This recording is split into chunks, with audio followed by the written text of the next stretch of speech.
Parce que tu es l'expression de toute une communauté. You are the expression of a whole community. La bouche de ceux qui n'ont pas, qui ne peuvent pas parler. You are the mouth of people who cannot speak. Les yeux de ceux qui ne peuvent pas voir. And you are the eyes of people who cannot see. Les oreilles de ceux qui ne peuvent pas entendre. And you are the ears of the people who cannot hear. Les jambes de ceux qui n'ont pas de jambes. And the legs of people who cannot walk, who have no legs. Devoir. C'est pas un droit, c'est un devoir. Your duty, it's not your right. For Senegalese filmmaker Ousmane Sembene, the responsibility of a filmmaker was not merely to entertain, but to inspire change and to hold a mirror to a people who have never seen themselves through their own eyes. It was a responsibility he obediently devoted his life to, with diligence, pride, and passion, and it would earn him the title which he begrudgingly held as the father of African cinema. Described as an ordinary man who did extraordinary things, Ousmane Sembene was born into humble beginnings as the son of a fisherman. After his expulsion from formal schooling at the age of 13, he would spend his teenage years and early adulthood as a manual laborer between Dakar and Paris. While these years may seem uninspiring, it was during these years that he would grow intimately aware of the exploitation of workers under capitalism. Sembene's calling would come at the event of a fateful back injury at the docks that would leave him bedridden in hospital for months. From his hospital bed, Sembene immersed himself in the world's literature and discovered a stark absence of Africans told by Africans. Determined to rectify this absence through his own voice and penmanship, he would then go on to publish 3 novels and a series of novellas inspired by his life's experiences. However, when transporting his literature to his intended audience in Senegal, Sembene's work reached an impasse which would then inform the most significant decision of his life. C'est ça qui m'a amené au cinéma pour mieux poursuivre ma quête de militantisme. Maintenant, si vous me demandez ce que je préfère individuellement, je préfère la littérature que le cinéma. Mais ça, c'est un luxe. De nos jours, la littérature est un luxe. Mais pour prendre le raccourci de l'histoire avec la tradition de l'oralité, le cinéma devient pour nous un outil important. At the time Sembene had decided to become a filmmaker, Africans in the sub-Sahara had no cinematic language to speak of. Colonial powers across the continent had strictly prohibited Africans from making their own films, which left representations of Africa and its people in the hands of those responsible for its exploitation and plundering. Africans were represented as a docile, unintelligent, and pre-modern people, and its lands as exotic and uncivilized, requiring the industry and modernization of European civilization to tame and cultivate its wild lands and people. Sembene, faced with no local resources, used his connection through the French Communist Party to study filmmaking in Russia at the Gorky Film Studio. He would return to Senegal armed with a 35mm camera, leftover film stock, and the seed for what would become the first sub-Saharan film made by an African for Africans. Boram Saret follows the life and the day of a poor cart rider in Dakar. Sembene's first footstep as a filmmaker would be emblematic of all the traits that would make his perspective and influence pertinent in the history of world cinema. Boram is mainly told through voiceover that Sembene delivered himself, which is the first of many Sembene's radical interventions in reframing African cinema.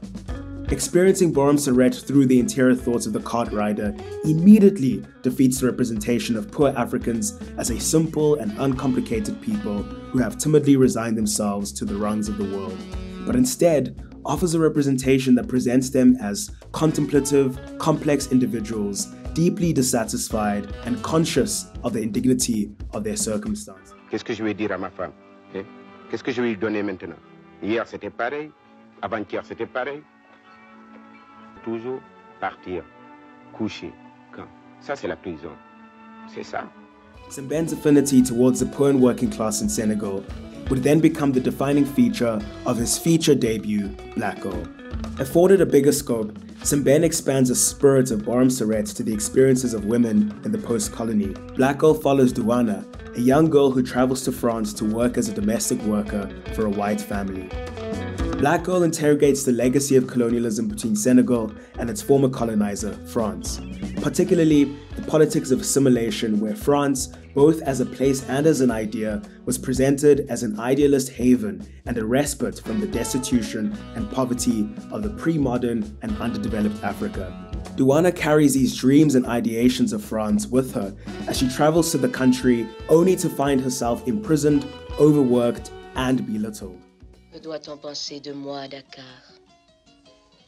Douana est heureuse en France, que je vis bien. La France ici, c'est la cuisine, le salon, la salle de bain et ma chambre à coucher. The beauty of Black Girl comes from the sincerity and compassion with which Sembene portrays Douana's plight, and in the spirit of Boram Saret, grants her the considered thoughtfulness and complexity robbed of Africans, and more specifically, Black women on the screen.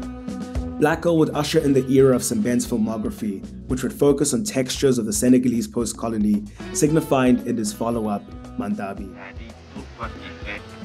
Plus attention aux marginaux qu'à la bourgeoisie. Parce que la société africaine, je parle, je ne généralise pas, ne progressera qu'avec les marginaux.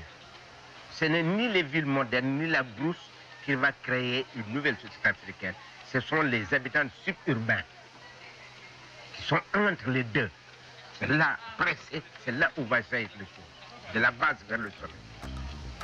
Sembene was a filmmaker of strong political conviction, and his polemic, somewhat parabolic tales would cover a variety of topics, subjects of scorn and objects of critique, which would result in several of his films being banned by those specific objects of his scorn. His follow-up to Black Girl, Mandabi, is a satirical, Kafkaesque nightmare about an illiterate patriarch, Ibrahima, who struggles against government bureaucracy and opportunistic thieves and neighbors to cash in on a lucrative money order from his nephew in France. Ibrahima's physical lack of a birth certificate or identity document is used as an effective and comical allegory for Africans who've been lost and abandoned in the transition towards the post-colony. One of Sembene's most famous works, Khala, is a sharp satire aimed at the passive revolution in Senegal and the new bourgeoisie who took political leadership in the newly independent nation. Sembene sought to prove that the pageantry of independence and the supposed ousting of the French was all but artificial, as those within political power were still under French influence and catered to their interests instead of those of the common Senegalese people. Surprisingly, and despite explicit references to then Senegalese President Léopold Senghor, Khala was met with critical acclaim. Instead, Sembene's first brush with authority would come from the release of Chedo, a film about a sect within a village who conscientiously object to converting to Islam. The film interrogates the influence of Islam and Christianity in early colonial Senegal. The official reason for the ban is somewhat laughable, being attributed to the incorrect spelling of the film's title. The more likely reason is the film's portrayal of Islam as a destabilizing force in Africa that worked hand in hand with colonialism and stripped Africans of their identities and traditions. The controversy from Chedo and the expected repression from Senghor's government would leave Sembene inactive for a decade. However, Sembene's exile failed to blunt the strength of his political convictions, and his next film would become his most politically explicit and adventurous. Le droit ne se discute ni ne se négocie. Nous venons d'Europe après avoir combattu vos ennemis.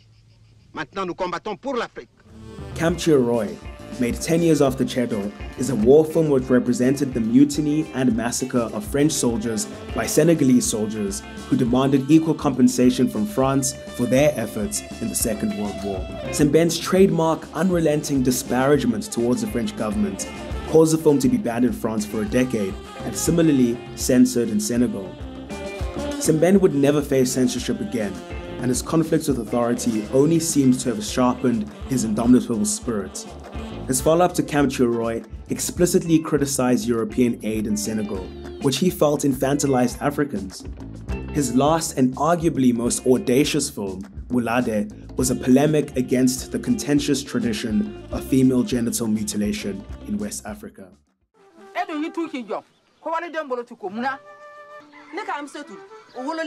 Ala na togoma docteur Amsatou o ene kono faraya foya ka Amsatou labo afe Denmisɛnninw nanu yɛrɛ kalifa ma. Wa n tɛ kalifa tiɲɛ bi, n t'a tiɲɛ sini.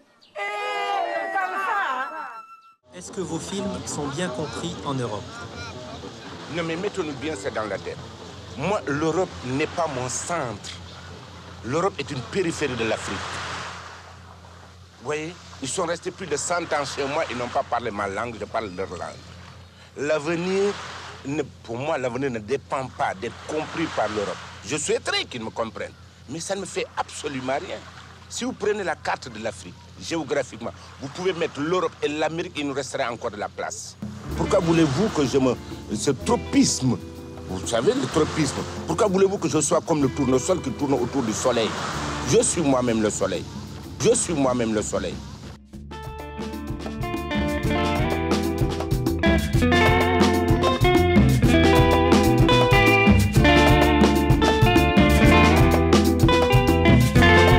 As thematically and politically rich as Sembene's films were, they were undergirded by a strong yet understated mastery of the form of cinema.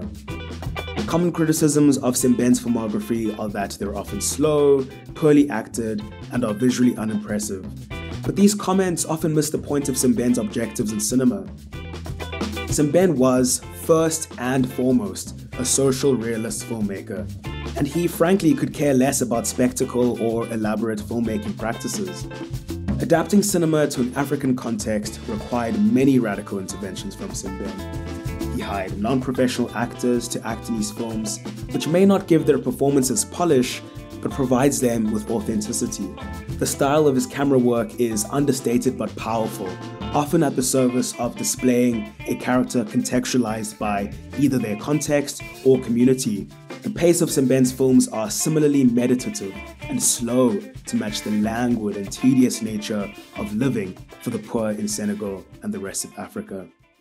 Il faut donner la place aux jeunes, il faut que les jeunes aillent plus loin. Il faut qu'ils aient une référence.